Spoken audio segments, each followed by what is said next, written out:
Сәлем достар, сіздермен бірге Нурила.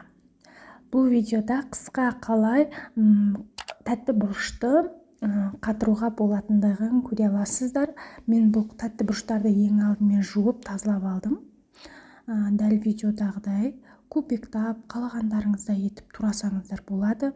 Әркімнің өзінің қалауы бойынша мен тамаққа дәл осылай осы көлемде қосып тамақ піскен кезінде алып тастаймын. Бұны үйдегілер желмейді, бірақ дәмі керемет болып шығады, дәмді болып шығады. Және бәрін турап болғаннан соң пергаментный қағазды дәл морозильниктің көлемде етіп, менің морозильнигім тумбочка, яғни суырма тәріздес, соған өлшеп 4 па 5 па пергаментный қағазды өлшеп кесіп алдым.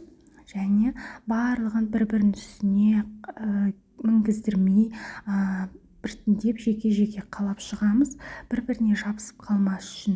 Егер бәрін топ-топ салсаңыздар, бір-біріне жабысып, кейін тамаққа қосуға ыңғайсыз болады. Алдын ала алып ертіп қою керек болады. Алдын ала алып ертіп қойсаңыздар, ол былжырап кетеді. Сол үшін сразу морозильниктен қатқан күйі алып сразу тамаққа саласыздар. Ешқандай да алдын ала шығарып қойып ертіп алудың қажеті жоқ. Міне менің қатты менің тәтті бұрыштарым. Бұл жерде барлығын пакетке салып, морозильникке қойып қойдым. Қыста дайын болды. Менімен бірге болғандарыңызға рахмет. Каналыма лайк, комментарий жазуды ұмытпаңыздар. Сіздермен болған Нурила.